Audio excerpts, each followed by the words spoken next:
Hi, and welcome today. Recently, a community member has put up a question that I'm going to answer to everybody instead of just doing it personally to her. And her question was about record keeping and preparing for an end of the year review or something like that, specifically in her circumstances because they are already unschooling or doing a style that's unstructured, such as autonomous learning or child-led learning, interest-led learning, something along those lines, rather than something that's very structured and driven by textbooks.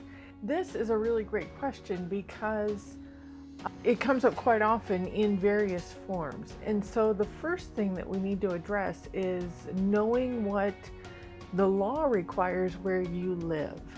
And so some states or territories require record keeping. They want to see specific examples with dates attached of the work our children are doing. Others are more relaxed and they don't require that kind of record keeping. And then in addition, knowing if your state or territory requires any kind of an end-of-year submission, or if there's any kind of an annual review. Where I'm at in Victoria, only 10% of registered homeschoolers are randomly selected each year for a review.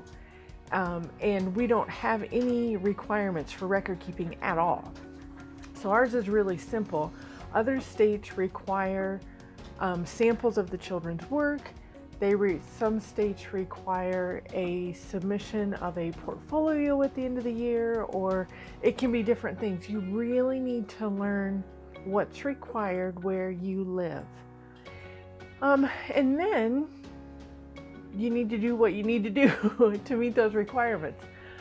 Specifically, she was concerned about there are a lot of unschoolers specifically, and homeschoolers in general, who talk about doing their record keeping through taking pictures of their kids while they are in their learning moment. And she doesn't feel comfortable doing that. She doesn't want to interrupt their moment, their flow, if you will, to take a picture. And her kids aren't really open to that. If they're working hard on something, they just want to work on it. They don't want to pose and stuff like that. Plus, there's protecting their privacy.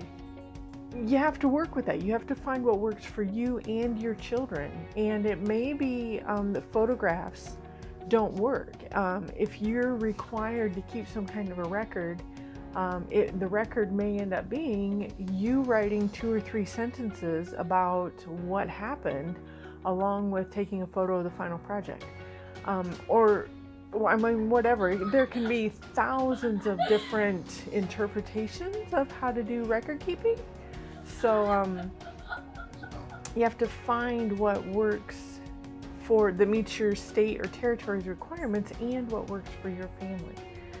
So here in Victoria, like I said, we don't have a record keeping requirement, even though they ask on the application, how are you going to keep records of your children's learning? It's like they're asking only because they just couldn't stop themselves from asking. So it's not required. Families in Victoria, if you're chosen for a review, how do you create the content for that review? Well, there's no time period that you have to show, this is where my child was in their English language arts program at this date, and this is where they've progressed to by this date. There's no timeline. They're just looking for us to have shown opportunities for learning in each of the 8 KLAs, key learning areas. And so we just need to be able to talk about, whether it's on the phone or across the desk or via an email record, about how we create those opportunities and how our children engage with them. And so I had 2 friends last year who were chosen for the review, and I peeked in at how they prepared their reviews, and they both used a weekly meetup that we go to, which is baking for our kids.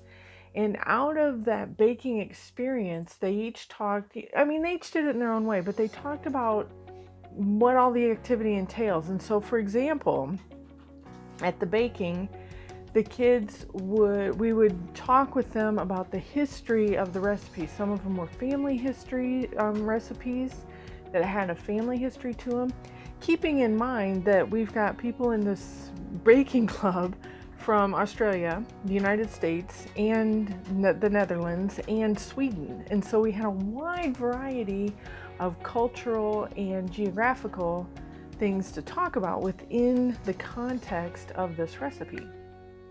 And then the kids would read and interpret the recipe. They did measuring and mixing, and then they put in the baking, and then they would go out and play while it baked. And then we would sit down and we would have lunch and we would eat together, and then there would be more play and cleaning up and things like that. And you can quickly see how many of the I mean, we're covering geography, we're covering culture, which is LOT, we're covering some history possibly, we're talking about maths, we're talking about technology, an oven is technology, we're talking about science, language arts, so we're hitting a lot of the and then PE because they were playing outside. So we're hitting a lot of the KLAs just within this one activity. You see how we did that? Those are the kind of samples that here in Victoria that the VRQA is looking for. You need to know the laws in your state or territory, and the way you find that out, you can go and read the lingo on their website, but also find the state or territory level group on Facebook and ask in there, because the more experienced homeschoolers are always happy to help the newbies coming along. So here in Victoria, I personally take a lot of comfort in knowing that they're not looking for an example of this was the start and this is the finish, but they're just looking for those opportunities are being regularly presented. And so when a person is preparing for a review, they want to be specific about what the opportunity is, how frequently it's happening. So you want to really include that in when you're preparing for the review. As far as the record keeping, I don't keep any records, which isn't to say we don't have memories, because we do. We do a lot of photographs, we do a lot of videos, and then we have various means of holding on to those memories. And sometimes we write about them, sometimes we put them on YouTube, sometimes we put them on a blog. There's so many different ways of preserving memories, but it's not record keeping for the purpose of meeting the requirements of the VRQA, because they don't have any requirements. So that is an answer to this woman's question from the community about how to do record keeping and or prepare for a review, specifically to Victoria, but it can apply across the board. The main thing is to know what the requirements are where you live and make sure that you're meeting those while you're also meeting the needs and preferences of your family, okay? So always feel free to send questions in if you have them. Thank you for joining me today. I'm Ann Leach, and I'm your host here at Let's Talk About Homeschooling, and I will see you next time. See ya.